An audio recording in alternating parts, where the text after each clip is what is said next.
எல்லோருக்கும் வணக்கம். நான் உங்கள் டாக்டர் பிள்ளை. இன்றைக்கி பார்த்திங்கன்னா எலும்பு மற்றும் பற்களை வலுவாக்கக்கூடிய வைட்டமின் டி நிறைந்த காளான் ஆம்லெட் பண்ணுறதுக்கான ஒரு சூப்பரான ஹெல்த்தி ரெசிபியை பார்க்க போகிறோம்.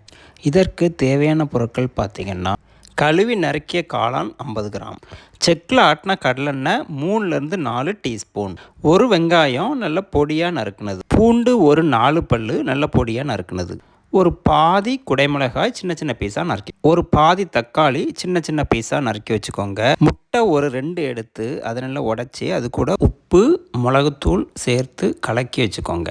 உப்பு தேவையான அளவு எடுத்து வச்சுக்கோங்க. நல்ல மிளகு பவுட்ரு பண்ணி வச்சுக்கோங்க. மல்லி இலை இருக்கு இல்லையா, அதையும் எடுத்து வச்சுக்கோங்க. அடுப்பில் பேன் வைங்க. கொஞ்ச நேரம் அது சூடான அப்புறமா அதில் எண்ணெயை ஊற்றுங்க. எண்ணெய் இங்கே கடலெண்ணெய் செக்கில் ஆட்டின எண்ணெய் தான் யூஸ் பண்ணுறோம். ஏன்னு பார்த்தீங்கன்னா இதுதான் உடம்புக்கு நல்லது. கெட்ட டாக்ஸினு எதுவுமே இருக்காது, கெட்ட கொழுப்பு எதுவுமே இதில் இருக்காதுங்க. ஆயில் சூடான அப்புறமா கொஞ்சம் வெங்காயம் சேர்த்து நல்லா வதக்குங்க ஒரு 2 நிமிஷத்துக்கு. வெங்காயத்தில் பார்த்திங்கன்னா வைட்டமின் பி இருக்குது, சி இருக்குது, ஆன்டி ஆக்சிடெண்ட் நிறைஞ்சிருக்கு. வெங்காயம் நல்லா வதங்கின உடனே பூண்டு சேர்த்து பச்சை வாசனை போகும் வரைக்கும் நல்லா வதக்கணுங்க. பூண்டு ஒரு 4 பல் சேர்க்குறோம் இல்லையா, இதில் ஆலிசின்னு சொல்லிட்டு ஒரு கெமிக்கல் காம்பவுண்ட் இருக்குது. இது உடம்புக்கு ரொம்ப நல்லதுங்க, இதயத்துக்கும் ரொம்ப நல்லது. மாரடைப்பு கெட்ட கொழுப்பு சேர விடாமல் இது தடுக்கக்கூடிய ஆற்றல் இதுக்கு இருக்குங்க. குடமிளகா தக்காளி சேர்த்து நல்லா வதக்குங்க. ரொம்ப நேரம் வதக்கணும்னு அவசியம் இல்லை, கஞ்சியாக வர வரைக்கும் வதக்கினா போதும். குடமிளகாவில் பார்த்திங்கன்னா வைட்டமின் சி மற்றும் ஏ நிறைஞ்சிருக்குங்க.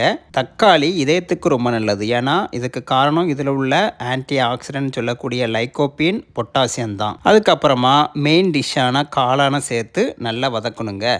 காளான் தான் நம்ம டிஷ்ஷோட ராஜா இன்னைக்கு. இதில் புரோட்டீன் இருக்குது, வைட்டமின் டி எலும்புக்கு பற்களுக்கு தேவையான விஷயங்க, வைட்டமின் பி நரம்புக்கு தேவையான விஷயம், நார்ச்சத்து இருக்குது, மினரல்ஸ் இருக்குங்க, செலினியம் இருக்குது, பொட்டாசியம் இருக்குது. எல்லாமே உடம்புக்கு முழு பயனை அளிக்கும். தேவையான அளவு உப்பு சேர்த்து ஒரு 5 நிமிஷம் நல்லா வதக்கிட்டே வாங்க. உப்பு பார்த்திங்கன்னா டேஸ்ட்டுக்கு தான் போடுறோம், அதனால் அளவாக சேர்த்தா போதும். காளான் நிறம் மாறி தண்ணீர் விட ஆரம்பிக்கும். இதை பார்க்கும்போதே உங்களுக்கு தெரியுங்க. அதுக்கப்புறம் காளானை வட்ட வடிவத்தில் பேனில் பரப்பி வைங்க. ஒரு ஆம்லெட் என்ன ஷேப்பில் இருக்குமோ அந்த ஷேப் வர மாதிரி பரப்பி வைங்க. அதுக்கப்புறம் ஏற்கனவே கலக்கி வச்சுருந்த முட்டையை காளானோட மேற்பரப்பில் ரவுண்டு ஷேப்பில் வர மாதிரி ஊற்றணுங்க. முட்டை ரொம்ப சரிவிகிதமான ஒரு சூப்பரான உணவு. வெள்ளைக்கரு மஞ்சக்கரு ரெண்டுலேயுமே சத்து இருக்குங்க.